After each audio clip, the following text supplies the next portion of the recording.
ocasión llega a ser peritonitis química porque llega todo lo que es el ácido a la región de la cavidad abdominal. Y penetración es cuando tiene básicamente comunicación con las estructuras adyacentes.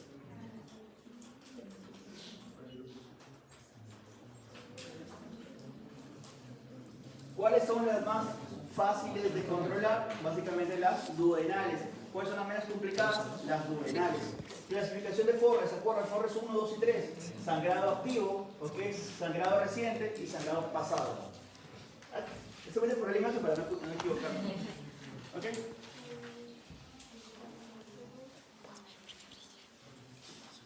¿Ok? Tratamiento, ¿quiénes entran? Los inhibidores de bomba de protones. ¿Quiénes entran? El omeprazol, lansoprazol o pantoprazol. Les hablé de los medicamentos que también podrían hacer que son los antagonistas de receptores H2 como ranitidina, que ya no se está usando, ¿correcto? Por lo que están asociados a patologías como cánceres, y por el estilo, ¿ok? Pero ¿qué hacen acá? Básicamente lo que van a hacer su función, porque hay dos medicamentos que se usan, ¿ok? Los inhibidores de bomba, ¿ok? Y los otros que son los gastroprotectores. Entre los gastroprotectores que más comúnmente usamos es el hidróxido de aluminio y el succesilato de bismuto. ¿Qué significa esto? Lo que hace básicamente es crear una película en la región gástrica para evitar las... Bueno, las lesiones en realidad. Y que no otra cosa, ¿por qué miran así? Pero por otro lado, los inhibidores de bomba de protones lo que hacen es disminución de ¿qué? De los hidrogeniones, que básicamente evitan eso, el pH ácido. ¿Okay? Uno es una película que protege, correcto, y lo otro que produce es disminución del ácido. Ahora, ¿en qué momento se usa? ¿Se acuerdan? ¿En qué momento se usan las películas que son los antiácidos de forma bebible, ¿okay? Como el hidróxido de aluminio? Se usan básicamente después, ¿okay? Porque básicamente va a proteger. ¿Por qué? Porque hay un estímulo que va a permitir que estas células creen gastrina y creen básicamente ácido, ¿okay? Entonces, como estos estimulan, van a persistir y eso va a provocar lesiones en la mucosa gástrica. Ahora, en pacientes que se le indica también lo que es el omeprazol, lo que hacen es básicamente disminuir la capacidad de producir hidrogeniones, en este caso, para disminuir lo que es la acidez en sí, ¿correcto?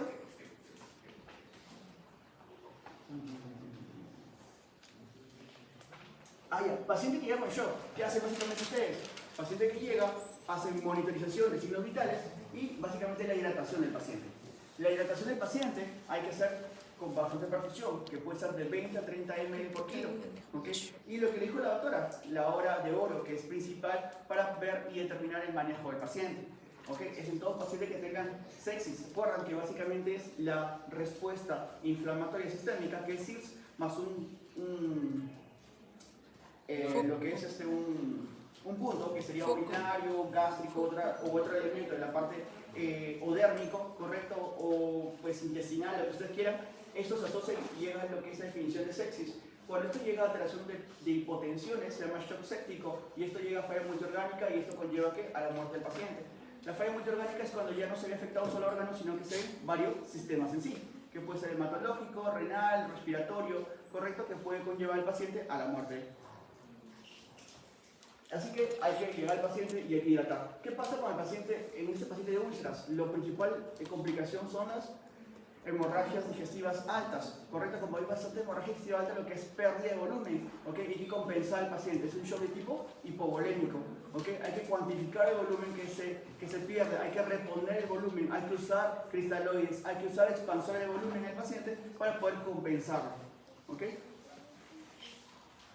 Así que lo principal, aquí se usa infusiones continuas de inhibidores de bomba de protones, ¿ok? Y también se usa la hidratación. Eso es lo principal. Este es el Helicobacter pylori, los mecanismos. Y se acuerdan con relación al tratamiento de primera línea, ¿ok? Ese es para ver el tratamiento de Helicobacter pylori, quiero que sepan, o nunca se olviden, pues, el AFO más el metronidazol, que es amoxiclaritro y omeprazol, ¿ok? Más metronidazol, que son ese conjunto, ¿ok? De medicamentos como primera línea. También existen otras variantes de segunda línea. Revisen un poquito de eso. ¿Qué temas?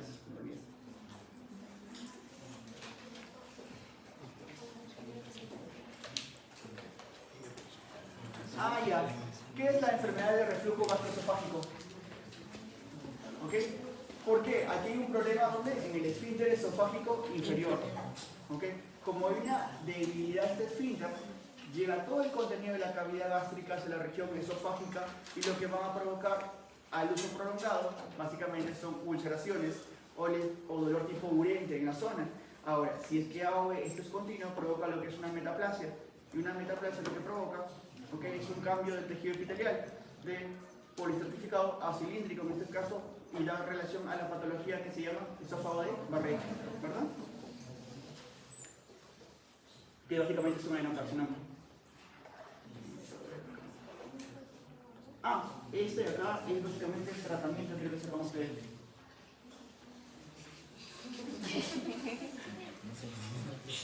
Mucho brillo en la pantalla, no se ve.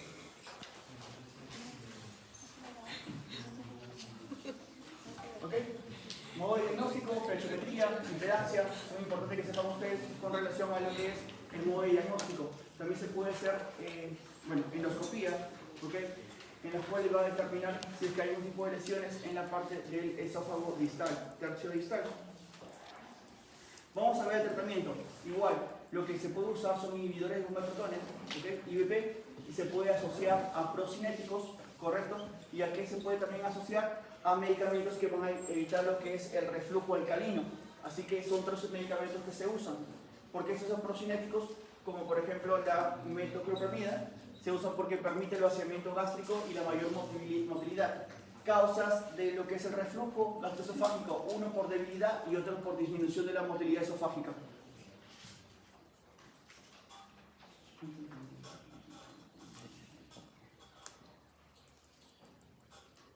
Este lo vimos en antiácido, cirugía. ¿Cuál es la cirugía que se realiza acá? Nada más. Pulmoplicatura de Nissen, ¿ok? Es lo que quiero que sepan.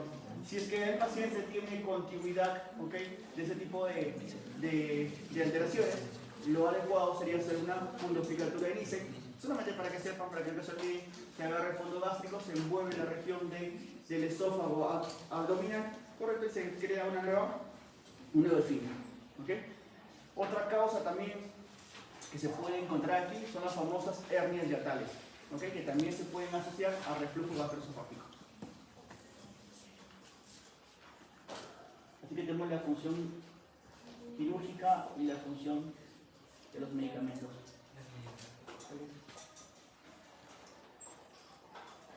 Ok, pancreatitis aguda. Para acabar, ok, pancreatitis aguda lo manifestamos correctamente con un origen. Básicamente, ¿cuál es la causa del origen? Origen biliar. ¿Correcto? También existen otras patologías adyacentes, hay los tumores peripancreáticos que también pueden asociarse, ¿okay?, a la formación de pancreatitis. Hay pancreatitis también alcohólica, ¿okay? Los dos grandes grupos son biliar y alcohólica. También existe, ¿okay?, por cuadros obstructivos de cualquier otro elemento que puede conllevar a obstrucción de la vía biliar. ¿Y cuál es la pancreatitis? ¿Cuál es la sintomatología? Aquel paciente que tiene un dolor, ¿okay?, básicamente en la región de abdomen superior, en forma de cinturón. El dolor clásico de origen biliar es básicamente el dolor en hipocondrio que se irradia la región interescapular. Pero este dolor no, es un dolor que solo agarra hipocondrio derecho, región de epigastrio, y también hipocondrio izquierdo. ¿Okay? Este paciente se asocia a náuseas y vómitos y a distensión del abdomen superior. ¿Por qué hay distensión del abdomen superior? Porque se produce un hilio local, que significa hay un órgano que está infectado, como la pancreatitis, hay músculo liso adyacente, como la parte intestinal, y provoca hilio local, después llega hilo difuso, ¿correcto?, y hilo generalizado. Y es que el paciente por eso es que vomita. Cuando hay un cuadro obstructivo o biliar, ¿qué significa esto? El cálculo migró de la parte de la vesícula biliar hacia el cístico, colédoco, e impactan en la ampolla de Vater. Como impacta en esa zona, contribuirá a eso está el conducto de Wilson, ¿ok? ¿Se acuerdan del páncreas? Es Wilson y Santorini, ¿ok? Como crea un cuadro obstructivo, las enzimas digestivas, ¿ok?, pancreáticas comienzan a generarse ahí en esa misma zona y provoca una autodigestión. Como provoca una autodigestión, hay una respuesta inflamatoria. Y eso se llama pancreatitis. ¿Okay? Lo que hacen primero ustedes es la parte laboratorial, que es amilasa y lipasa. ¿Okay? La amilasa y lipasa, ¿qué es lo primordial? La amilasa siempre se activa a las 6 horas hasta 72 horas. y la lipasa es entre las 48 hasta 7 días posteriores. ¿Okay? Va a ir de forma ascendente. La primera que permite, ¿okay?, es la milasa. La milasa y lipasa no nos permite a nosotros ver evolución del paciente. Lo que nos permite ver es básicamente el diagnóstico. También existe otro tipo de diagnóstico del tema. Ya esto lo vimos, los orígenes, el cuadro. ¿Ok?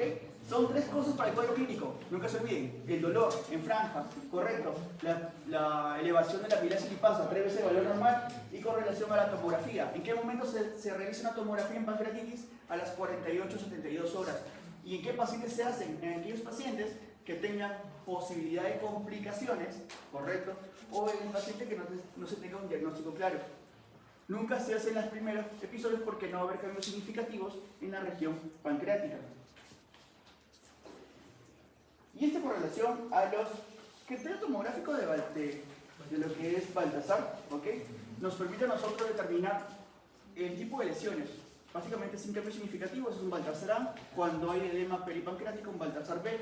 Después vamos a ver un C y D y E en relación a la formación, ¿okay?, de estructuras internas, como que por ejemplo accesos, ¿correcto? Ya sea de forma difusa o de forma ya encapsulada. Esto es importante que lo sepan, y esto ¿por qué nos va a permitir? Según el grado de necrosis, nos va a dar el índice de letalidad.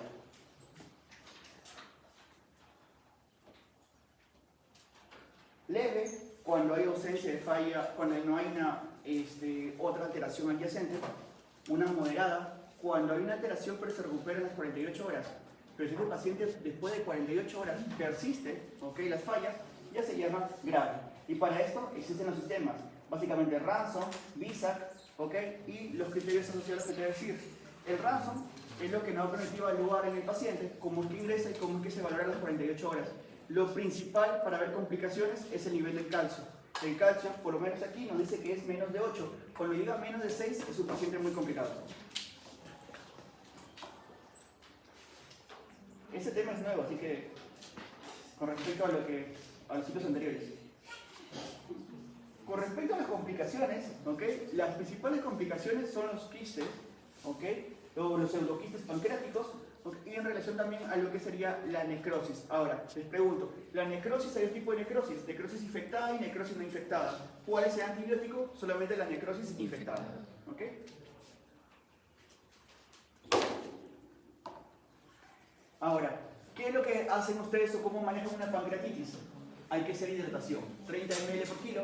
¿Y por qué es que se necesita hidratación? Porque la patología pancreática lo que hace es secuestro de líquido. Cuando secuestra líquido, ¿okay?, hay disminución de la presión arterial. Como hay disminución de la presión arterial, hay que reponer volumen. ¿Cómo reponemos volumen? Con cristaloides. ¿Por qué no usamos soluciones glucosadas? ¿Por qué? ¿Por qué no usas una dextrosa y lo mejor es usar un cristaloide? Bueno, No mejor tener un síntesis. lactato de Ringer, pero eso básicamente... No hay síntesis de insulina, Lo que pasa entonces es que los habría que cristaloides, permitirse. ¿okay?, como son isosmolares, lo que hacen es crear volumen. Lo que son las soluciones glucosadas es básicamente jalar líquido. ¿Okay? Vas a deshidratar, vas a paciente. ¿Okay? Así que básicamente se usan soluciones cristaloides. Luego se usa antibióticos. ¿Okay? ¿Qué más? Hay que hacer el control de glucosa. ¿Okay? Hay que medir electrolitos, porque también hay variedad de electrolitos. ¿Okay? Y hay que ver siempre la variación electrolítica que puede tener el paciente. ¿Okay? Esto en que lo vemos en el criterio de Ransom. ¿En qué momento se debe comer a un paciente con pancreatitis? ¿Se le debe comer a un paciente con pancreatitis? Ya, eso ha cambiado. Aquí está en la diapositiva. ¿Cómo es esto? ¿Okay? El criterio para darle de comer a un paciente con pancreatitis, básicamente, es el paciente cuando no tenga dolor abdominal. ¿Okay? ¿Se opera un paciente con pancreatitis? Depende, también. Hay guías nuevas. Antes decía que el paciente no debe comer 3 o 4 días. Ya, ahora ya no, si cesa el dolor, el paciente come. Es mejor iniciar la alimentación enteral, ¿ok? Y si es que el paciente llega a tener una disminución prolongada, como es, por ejemplo, no comer y con dolor persistente más de 7 días, se usa lo que es la NPT, nutrición parenteral, ¿ok? ¿En qué paciente se opera? Antes nos manifestaban que el paciente que tenga una pancreatitis leve se opera entre los 7 a 10 días. ¿Por qué? Porque la principal causa es la litiasis vesicular. ¿Qué hay que sacar? La vesícula en el paciente. ¿Ok? Ahora ya no. Ahora dice que se puede operar al paciente entre las 72 horas, 48 a 72 horas después de iniciar el cuadro. Pero, ¿ok? Eso ha salido recién en el Congreso de Cirugía. Así que vamos a mantener nosotros que el paciente con pancreatitis, ¿ok? Leve, básicamente se tiene que operar durante la estancia hospitalaria. Si ahora le pregunto eso, ¿ok? El paciente con pancreatitis leve. Aquel paciente que tenga pancreatitis moderada y severa no se opera inmediatamente, se espera por lo menos de 3 hasta 5 semanas posteriores al alta del paciente, ¿ok? ¿Por qué no opera su paciente con pancreatitis? ¿Ok? ¿Por qué? Porque la parte de, ya hemos entrado una vez con pancreatitis, el paciente crea un líquido saponificador, ¿ok? Cuando tú creas una incisión, esto comienza a comer la herida y hace fístulas del paciente, ¿correcto? Y esa herida no cierra, se complica, tiene muchas complicaciones. Así que para evitar eso, es mejor manejar el medio interno del paciente e hidratar al paciente, ¿ok? Lo ideal es no operar pacientes inmediatamente que tengan pancreatitis complicada, ¿ok? Grave o moderada, ¿correcto? Así entiendan muy bien ese tema para que tengan en cuenta, porque hay pacientes que tienen pancreatitis, ¿ok? Y el centro de salud y los mandan a cirugía por referencia para cirugía y le dicen al paciente que tiene que operarse ya, y eso no es, ¿ya? ¿Qué más? Ok, los mejores analgésicos, ¿ok? Los analgésicos es variante, ¿ok? ¿Qué pasa acá? Cuando nosotros usamos aquí, usamos el metamizol o usamos aires, depende de la intensidad del dolor. Muy buenos son el uso de tramadol, pero el tramadol lo único malo que hace es que produce mayor hilio en el paciente. Y si es un paciente que produce hilio, ¿ok? Que automáticamente vamos a empeorar el cuadro. Recapitulando todo, te lleva un paciente con dolor en franja del abdominal superior, ¿ok? Náuseas, vómitos, con el abdomen superior distendido, timpánico, correcto, y que tienen bastante antecedente de litiasis renal, litiasis vesicular, ¿qué piensan? Pancreatitis. Una posible pancreatitis, ¿ok? ¿Qué harían ustedes? Hay que hidratar. Y amilasa ¿Qué más colocarían? El indicativo antes de toda pancreatitis era sonda nasogástrica, ¿ok? Ahora depende de la intolerancia y los vómitos frecuentes. Todas las pancreatitis van a ser vómitos, así que lo ideal es la zona nasogástrica, una para descomprimir la región abdominal superior y la otra es para evitar la aspiración del paciente. ¿Ok? Se hidrata, se analgésico al paciente, ¿correcto? Y se hacen las pruebas correspondientes para poder determinar el diagnóstico. No quiere decir que tú tengas una amilasa y pasa de 1000, 2000, ¿correcto? Y que va a ser en relación o va a figurar en ustedes que ese paciente pueda tener más complicaciones que un paciente que tenga amilasa de 600, 800 con una lipasa de 1000, por ejemplo, 1000 a 1200. ¿Ok? No es equivalente. ¿Okay? Ten en cuenta eso, la amilasa y lipasa no es básicamente ni pronóstico ni evolución, solamente es para diagnóstico. ¿Ya? Lo que nos va a dar básicamente son los criterios de evaluación, como Ransom, BISAC, ¿correcto? Y asociado a la tomografía si es que hay persistencia de molestias. ¿Qué más? Ok. Si el paciente, ok, hay dos tipos, puedo manejarlo con la parte quirúrgica y la parte no quirúrgica. La guía nueva también 2024 manifiesta que el paciente que tenga pancreatitis puede someterse a una endoscopía con extracción que va hasta la región duodenal, que va por la región de la papila, hace una incisión, llega a la región del colédoco y extrae la causa principal que es la piedra y eso se llama CEPRE. ¿Okay? Dice que el paciente que se hace CEPRE durante la evolución de la pancreatitis, ¿okay? Puede tener mejor, una mayor mejoría, ¿okay? Y menos complicaciones en un paciente con pancreatitis, ¿okay? Puede determinar mucho que este paciente pueda complicarse o no. Dice que si se hace, mayormente hay mejoría. No he visto que se haga básicamente, ¿okay? En los hospitales lo que te hacen básicamente es manejar la pancreatitis y después se somete a lo que sería la CEPRE. Si la causa es obstructiva.